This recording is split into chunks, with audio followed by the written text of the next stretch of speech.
Bonsoir, bonsoir, bonjour, c'est Congo News 24. Bande Konanga, comme toujours avant de commencer notre émission, nous disons merci à Dieu. Nous disons merci à nos chers abonnés et téléspectateurs qui nous suivent partout dans le monde et en RDC. Bande Konanga, soyez les bienvenus. L'émission a besoin de sur l'ensemble, la situation politique dans notre pays. À la une, chers téléspectateurs, on va commencer cette émission avec 12 milliards de dollars pour le climat. RDC, Brésil, Indonésie, front commun. Bolanda bandeko, c'est-à-dire Mbongo Pesani, alors vers un grand bloc géopolitique climatique, la RDC, le Brésil et l'Indonésie, pays forestiers, préparent un front commun. Bangonde, bakoza la tête ya likonda oyo, ndeni les trois pays ba okabula yango, pendeni bakoide ba pays mosusu o bakoza na problème. Tous à la connecter, peut tout développer mon émission là-dessus. Deuxième point chez téléspectateurs, des rebelles M23 armées rwandaises depuis RCA sur la rivière Ubangi vers RDC. Bande koza somo. Ba révélation za bakubima ba citation e bandika mo mikolo eleki me preuve le lwebimi ete ba moni bango na rivière Ubangi. Tous à la connecter peut ko développer en émission na sopo et yindi pena oni swaza na problème parce que ba Rwandais bazakuna na compte ya oni. Comment ba Rwandais ba na compte ya oni ba kati sana RDC. Alors oni a ça problème pe. Alors ambassadeur na so yewana na photo oyo baza ensemble na ministre affaires étrangères à Centrafrique. Et ça y a koyinda et si yinda. Chers téléspectateurs, on va commencer cette émission avec Pré-COP 27. Oyo sili na Kinshasa du 3 au 5 octobre. Pour nous préparer oyo minene oyo zo en Égypte. Alors les États-Unis va payer 12 milliards. Indonésie, le Brésil, na RDC. Donc, il y a 3 pays dans le monde où ils ont une grande forêt. Alors, maintenant, on va préparer les ressources. On va aider les pays. Alors, ils ont 12 milliards.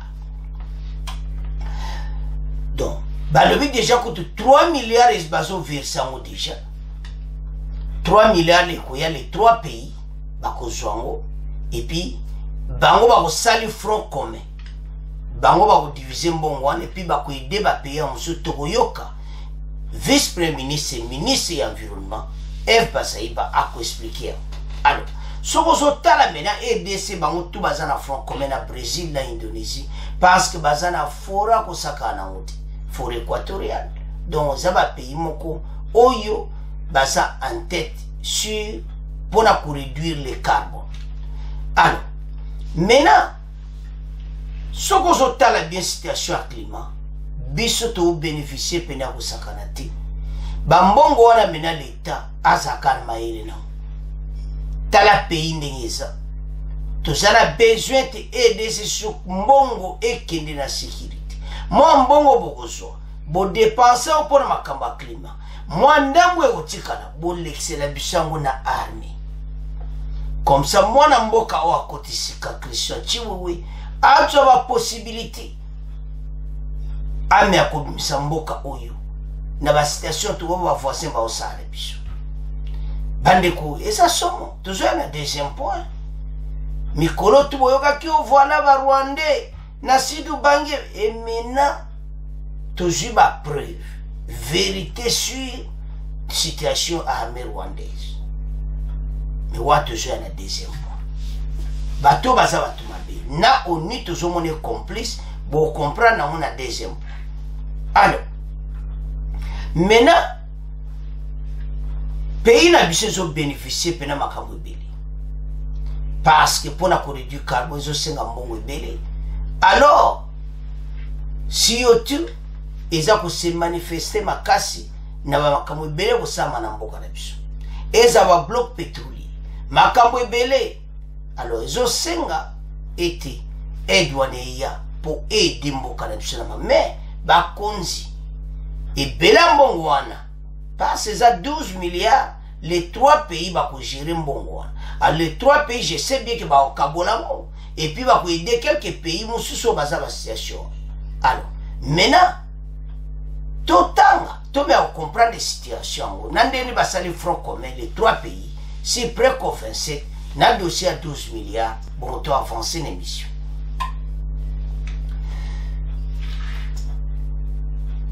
Alors tous au talibien nini uti kosila près qu'au 27 alors 12 milliards USD pour le climat et de ce Brésil, Indonésie, front commun Boyo Kabandeko. C'est-à-dire les USA vont disponibiliser les 12 milliards vers un grand bloc de géopolitique climatique.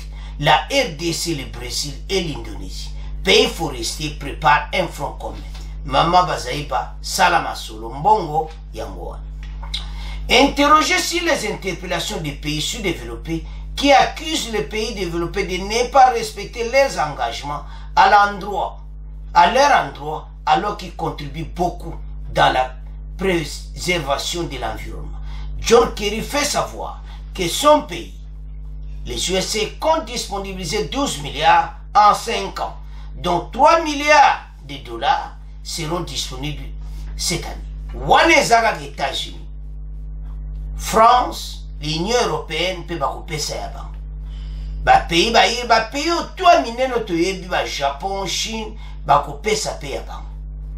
Mbongo wanande pays eza na front. Eza les 3 pays, la RDC, le Brésil et l'Indonésie. Parce que le monde entier, bangonde baza vraiment ba pays forestier. Avançons. Donc, on a que situation wana eza pena ekoede mboka na makambo ebele. Financement pour essayer de mettre à sa disponibilité de ceux qui sont prêts pour créer les affaires et mettre le climat des affaires beaucoup plus viable. Nous travaillons également avec d'autres pays pour les sensibiliser qu'ils aient plus d'ambition et comme vous le savez, le président Joe Biden a été en mesure de faire passer la loi sur la réduction de l'inflation et ça a rendu possible des fonds très colossaux qui seront en mesure d'être déployés, a fait savoir John Kerry devant la presse à l'issue d'une réunion bilatérale avec Eve Bazaïba, vice-premier ministre, ministre de l'Environnement et Développement durable. Donc, ce qu'on a là, on comprend que bandeko dossier et ça m'a cambiné. Donc, mboka na biso toza bénéficier ya dossier oyo ya climat. Bandeko soko tali dossier oyo ya climat o comprendre mona ke do makambo eza ya kosakana ngote. Do ezo senga ete makambo nyonso ekende bie bapesa bambongo po ba pays oyo nyonso oyo ezo souffrir pour réduire CO2 dans le carbone et de ça moka ba pays oyo il faut la bénéficiaire ya montana ne bozomona wana. Donc clairement il y a eu une annonce par le président Joe Biden pour l'adaptation de la construction de la résilience. Il a proposé 12 milliards pour 5 ans pour aider mboka na biso. Financement pour essayer pour bâtir makambo nyonso na disponibilité ya biso ya mboka. Bandeko mboka na biso tant toyebisa ba Congolais tala toza na mboko eza na nyonso.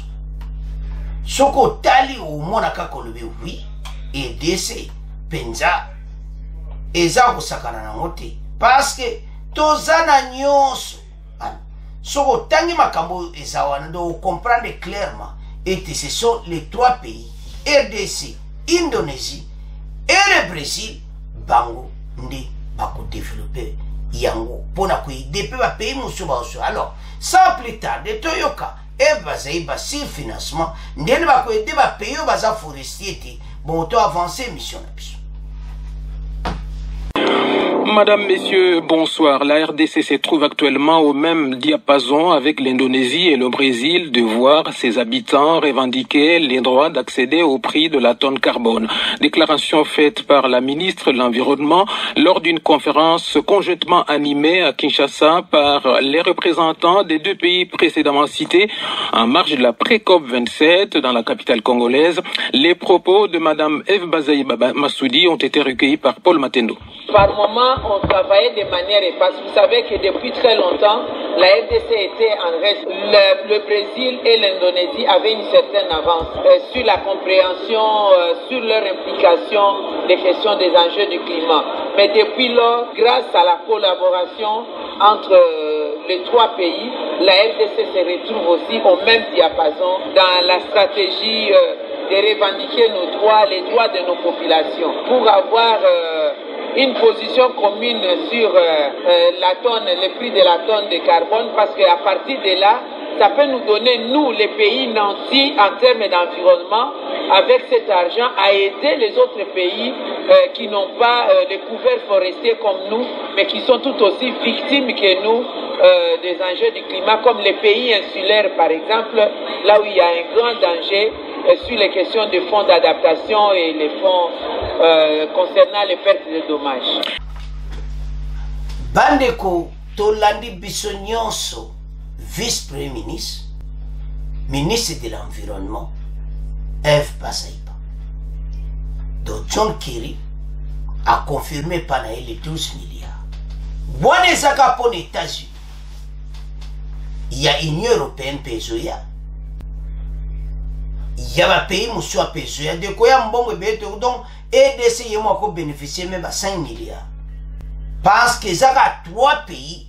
Oyo ezana problème makasi bango nde siko bakoluka bakabula mbongo bapesa ba pays mususu ndambu po edepe ba pays wana na ba situation wana.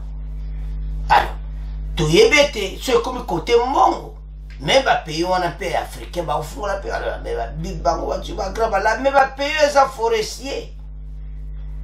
C'est pour cela que vous avez dit que ça les pré-COP à Kinshasa. Après, au Égypte en novembre, et pas au Katandeni, Bambongo Nyonso, Nikozala versé directement.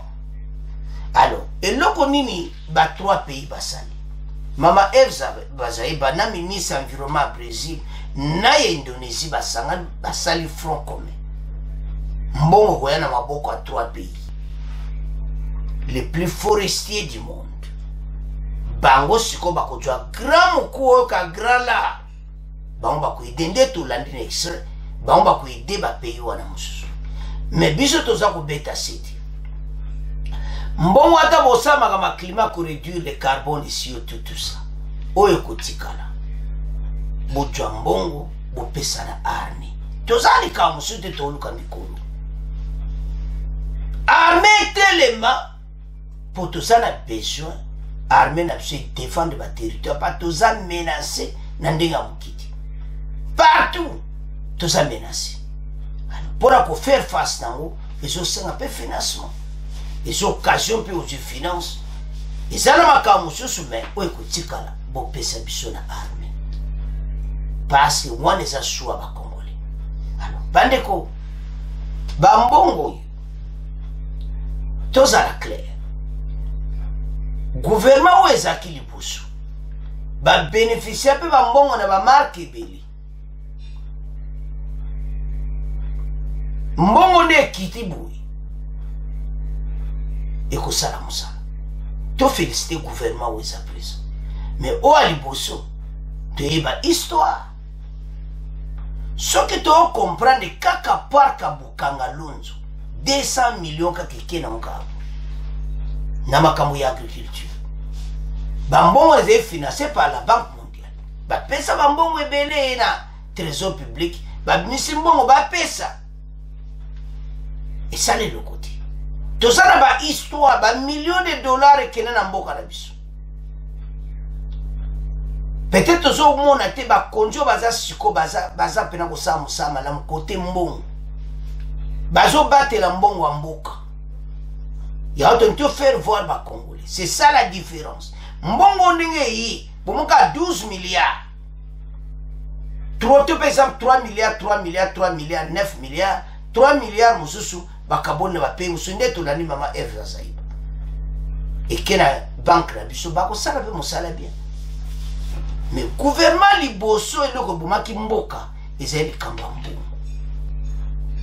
To vivre ba scénario ya ba arrestation to vivre ngo malgré justice ezali na ngo pena bongo kaka mais to vivre que ba mbongo o bazali kopesa. Il fallait le gouvernement bénéficier de la bongsa mboka, ba bongsa ki mboka. Mais le gouvernement oyo ndenge omone bela mbongo wana bako salela yango. Ya to ana confiance que le gouvernement oyo bako bongsa mboka.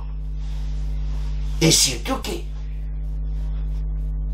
alingeta zana sima osala masolo vraiment solo. C'est ça. Bande ko bakuti pays n'état mo malamu te. Tout le monde a une mission. Le chef de l'État a trouvé un pays détruit. Le président Tshisekedi. Abani ko tonga yamo. Ndenga zimbongo. To senga na mokonza mboka. Oye ko tikala. Bo pese la biso na armée. Et pas mususu te armée na social ba Congo. Pour ba Congolais baza difficulté na social na. Donc déplacement du mbongo nyonso tikala social armée. Social, armée. Abou, Pierre. C'est ça. Par ces ambons bébés. Alors, gouvernement, il peut pas jouer. Botala état paysan. Mais aux occasions, bon, précope si là qui, bon, mon a comment RDC est commis na position mon commande des otales. Bah, il n'a parlé du peuple, il dit 3 ou 5. Alors, bande kunangai to comprendre biso nyonso commentaire à mingi sur ezati c'est à ce point to komotika premier point to komokena deuxième point. Armée rwandaise M23 signalé sur le long de la rivière Ubangi na Centrafrique. Situation tozana ngomena armée rwandaise basée en Centrafrique. Et maintenant, balobi ba moni bango sur la rivière Ubangi. Soto tali dossier yaba armée rwandaise et so pesa mawa. Bango ba kende ki Centrafrique pour na compte ya ONU. Et maintenant ba comment ba se retrouver sur le long de la rivière Ubangi. Baké ko sala ni na rivière Ubangi. Voilà la situation où tozanango. Bandeko, nous avons un problème très sérieux dans notre pays. Les militaires rwandais va participer na Centrafrique, Kona et Pai Wapi, bazaï ko sale la ONU. Et maintenant après investigation, baye ko monaki il y a quelques soldats rwandais oyo bazalaki pona bazaki na front pona ONU pona situation eza na Centrafrique mais va se retrouver sur le long de la rivière Ubangi to yebite sope musuba si bakatisaki na ngambo na biso situation eza tellement suspect boyebi mikolo elekaki be information ebimaki ya ba Rwandais na RDC. Mais biso to lingato zo vrai info ba Congolais ba comprendre. Pour batanga bango moko, qu'est-ce qui se passe au juste ba Rwandais M23 en Centrafrique. Ils étaient partis dans la mission Yaoundé. Arrivé là-bas au Centrafrique, le président rwandais, comme l'habitude de déstabiliser notre pays, bah ça le manœuvre là-bas. Maintenant, les bosseurs ont un peu douteuse.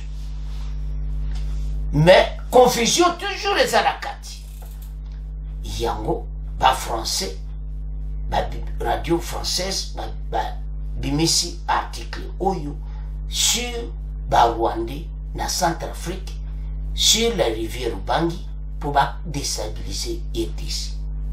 Sur ce, lisons ensemble pour mieux comprendre qu'est-ce qui se passe au juste en Centrafrique. L'armée rwandaise est en mission ya ONU. Comment il se retrouve sur la rivière Ubangi, Bakati RDC comment? Toutanga. Parce que mon ça la peine tout passé. Des rebelles M23 armée rwandaise depuis RCA sur la rivière Ubangi vers RDC. Des rebelles du M23 se trouvent-ils en Centrafrique dans le but d'intervenir en RDC? Question bazotouna. Ils ont mérité réponse. La rumeur de la présence des miliciens circule depuis plusieurs mois dans le pays. Elle prospère sur la crise entre Kinshasa et Kigali et sur la force, implication et la présence militaire rwandaise en Centrafrique. Le gouvernement centrafricain dénonce, lui, des équilibrations visant à saper la relation avec Kinshasa. Non. Et ça, bon côté, gouvernement centrafricain, bon, ça l'enquête. Ce ne sont pas des élucubrations. Ce sont des faits réels. Comment c'est possible l'armée rwandaise en mission de l'ONU à Bangui, maintenant il traverse, comme il a rivière, va traverser, va kende wapi. Avançons. L'opposant et ancien bref président de la transition, Alexandre Ferdinand Gwendet, demande que la lumière soit faite sur le sujet. Il a écrit au président de l'Assemblée nationale, Simplice Mafie Sarangi, pour lui demander la mise en place d'une commission d'enquête parlementaire et le recours à l'expertise des Nations Unies et des organisations sous-régions comme les CEAC et les CRG. Pour Alexandre Ferdinand Gwendi, les miliciens du M23 stationnent dans plusieurs régions frontalières sous uniforme rwandais. On est très bien. Parce que, on va expliquer très bien. Opposant et ancien, bref président, Zopesa, reportage naï. À Lobiboui, pour naï, des miliciens du M23 stationnent dans plusieurs régions frontalières, sous uniforme rwandais, dans le but de menacer les pays voisins, c'est-à-dire pays frontaliers, et pas ONU Bazali. Parce que c'est Angola, et pas ONU Baza, Bango Bakekuna, dans le but de déstabiliser RDC. Avançons. Ils ne sont pas dans les conditions officielles. Baza, la condition officielle était envoyée par le Rwanda. Ils sont dans une autre dynamique. Ils n'interviennent pas sur les théâtres d'opération entre les groupes rebelles. Ils sont passés tout au long de la rivière Ubangi pour déstabiliser la République démocratique du Congo. Bon, monsieur Alexandre Ferdinand Gwendi à cause. Voilà la situation de Zanamo. Oni Ozama Kambako Bareti. Ozama Kamuti Boyela ba Congolais boy no eza vérité. Yango tina ba Congolais bazomona ke ONU aza simaya Rwanda. Avançons. Le premier, c'est une note de service de renseignement de la RDC, mais elle a été basée sur une fausse information de presse. Explique aussi qu'un employé de l'ambassade congolaise à Bangui, ambassadeur Nabiso na Bangui, Akeko Mona, ministre centrafricain des affaires étrangères, Ndeboumo na photo wana na likolo. Maman Nabiso sa ambassadrice Nabiso kuna, Akeko Mona, je m'excuse, rencontre un ministre centrafricain des affaires étrangères et l'ambassadeur congolais. Ndebozo ambassadeur Nabiso yewana, na ministre na bango bakutanaki. Le second est en revanche pertinent. Il juge la même source. C'est une note de l'ambassadeur Assa Hirash dans laquelle il s'interroge sur une stratégie d'encerclement de son pays et conclut que les militaires rwandais présents en RCA peuvent facilement opérer en territoire congolais. Ambassadeur na bisope a soupçonné yango ake kokutana na ministre affaires étrangères à RCA likambo eza ndenge ese bazoluka basala EDC mabe. Il ne fait en revanche pas mention du M23, mais vu qu'il passe dans l'est de la RDC. Pour nous, là, il y a des Rwandais. Il y a forcément une inquiétude sur l'interlocuteur à l'ambassade de Bangui. Ambassadeur de Bangui peut avoir clarté. Pense que balobi bien que bamoni bango si la rivière Bangui. Maintenant gouvernement batelema bande ko to partage. Sango e panzane banda kala maintenant to ana ba preuve ambassadeur na biso alobi que bazana idée ba déstabiliser mboka na biso. Loko les en préparation. Ezata oto bebisa bakamu na bango. Parce que nanu basali loko mokoti. Eza baso préparer yango. Ndenge bakota kuna na mboka na biso. Eza akabu.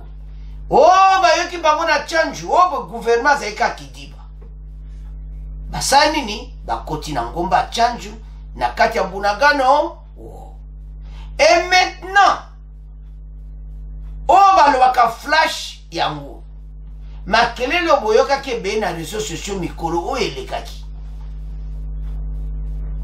Mais ba preuve ezalaki te. Biso loto si ba preuve. Toyeli ba congolais yango. Batanga. Ete oyo bato bazoya na yango parce biso asodo di preuve te tokoloba te. Ambassade alobi inquiétude eza kosaka nango te. Ya mon ambassadeur d'absolu comme mon ministre centrafricain des affaires étrangères. Il ne fait pas en revanche pas mention du M23. Mais vu qu'il se passe à RDC, pour nous là, il y a des Rwandais. Donc pour Nabiso, nous en a douté. Du côté des autorités, il explique qu'Alexandre Ferdinand Ngwende fait du confusionniste et la récupération politique. Non. Yazoloba vérité. Akoko yaga lobaga bongoti. Oyo lelo bazo bare biso na ba Centrafrique eza bongoti. Centrafrique oyebi batu oyoti.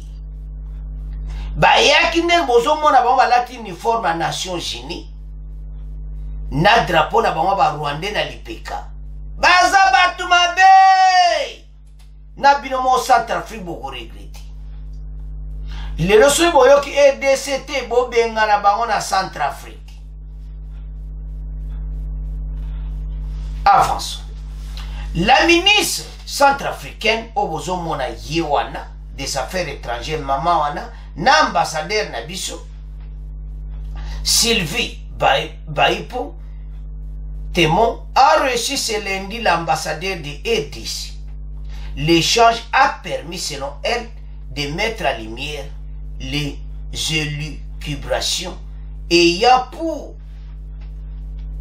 velléité de nuire à l'excellence des relations de coopération bilatérale entre nos deux pays.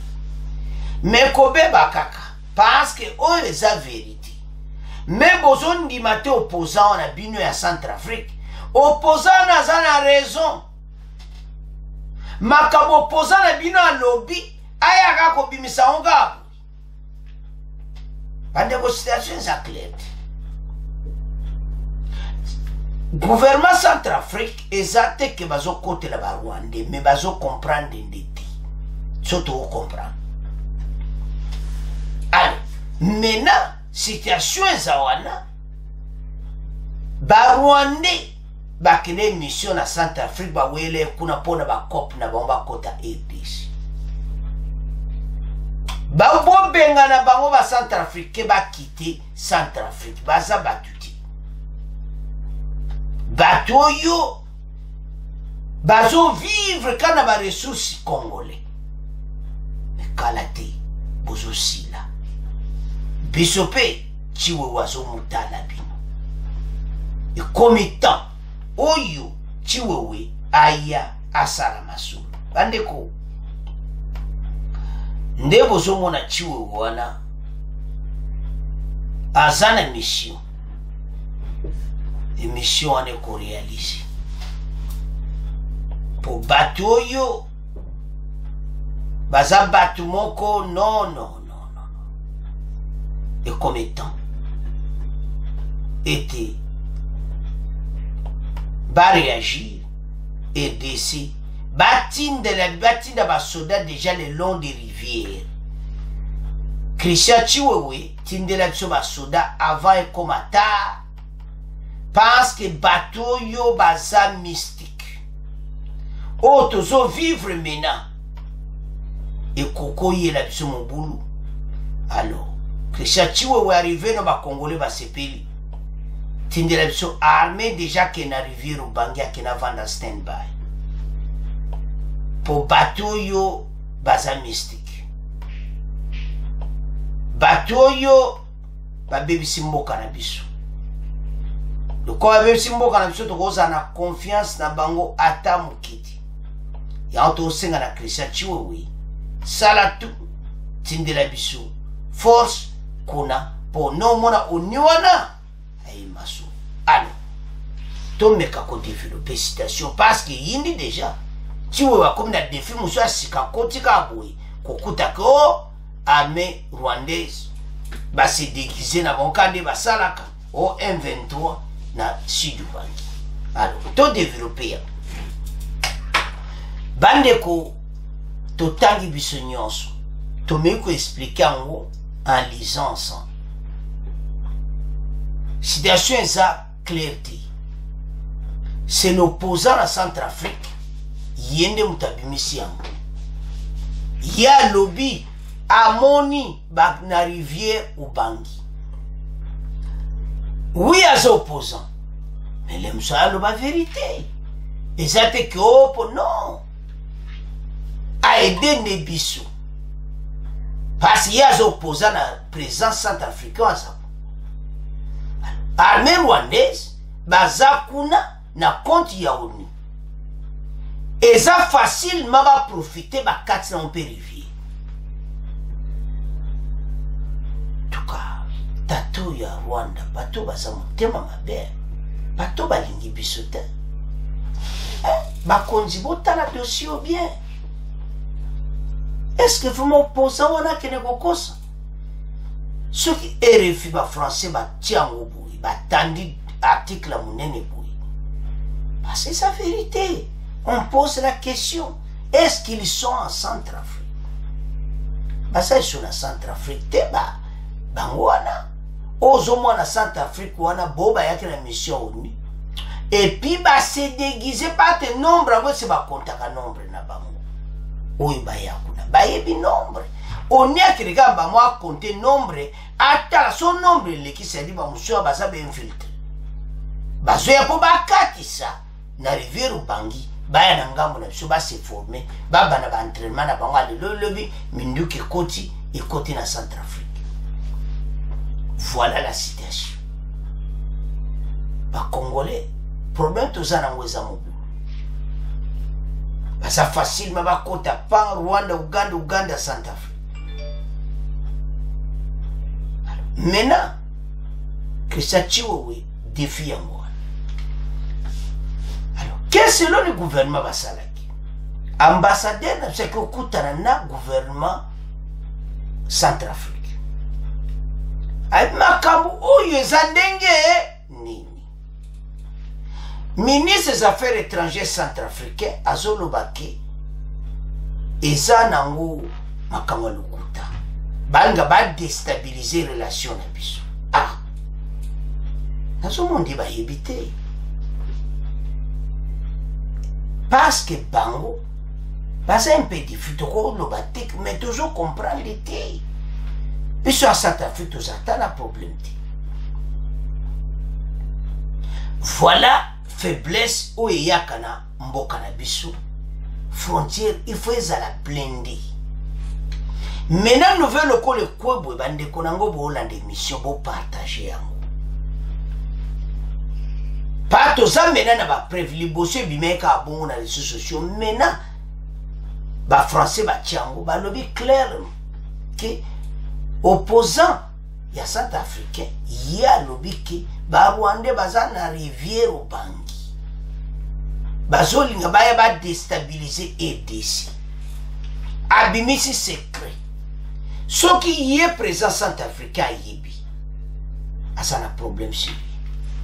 Parce que maintenant, tous un l'homme fort, chef d'état-major, que ça chiwawi, tinda armée mbangu na situ bangi. Biso zara posa mboka na pse za sécuriser. Tolingite comme à trop tard. Parce que tous un mai. To blende déjà balé.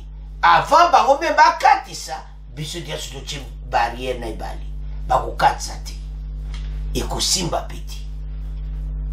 Voilà la citation Touzanango.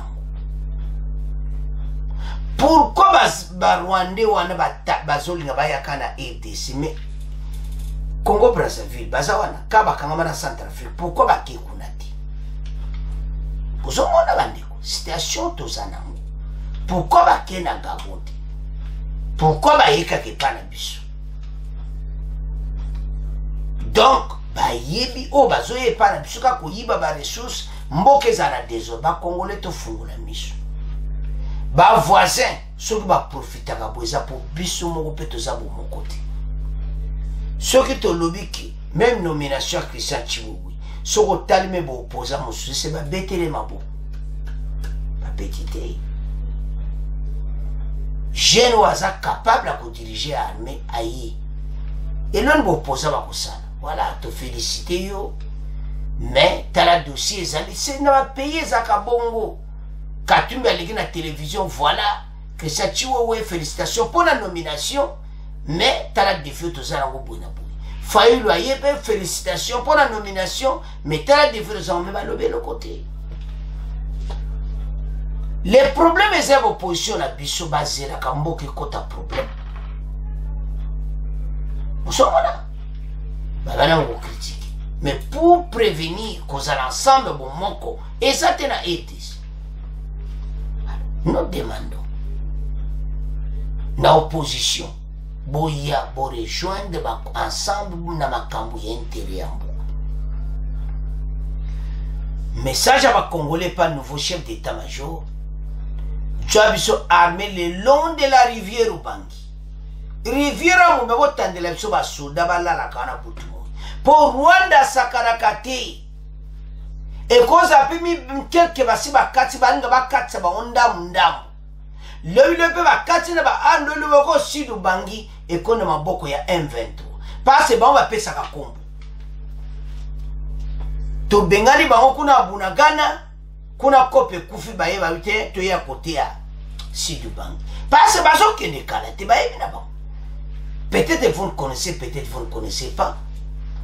Côté Ouganda, Rwanda, Isaiah Konyingana, depuis l'arrivée de Christian Chibuwi. Parce que Bazaki na batu na bango liboso, o baomo baebi.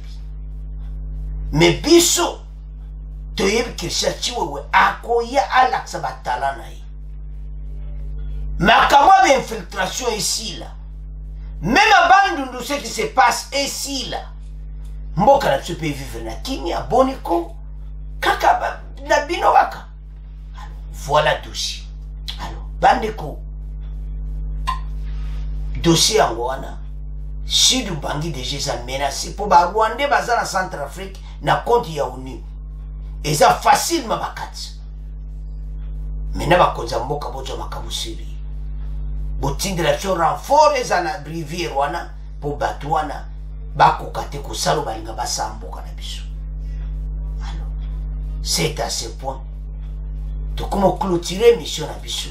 Bon continuer ko s'abonner ndeko na no s'abonner te s'abonner pour makambo yo to sala ekene liboso.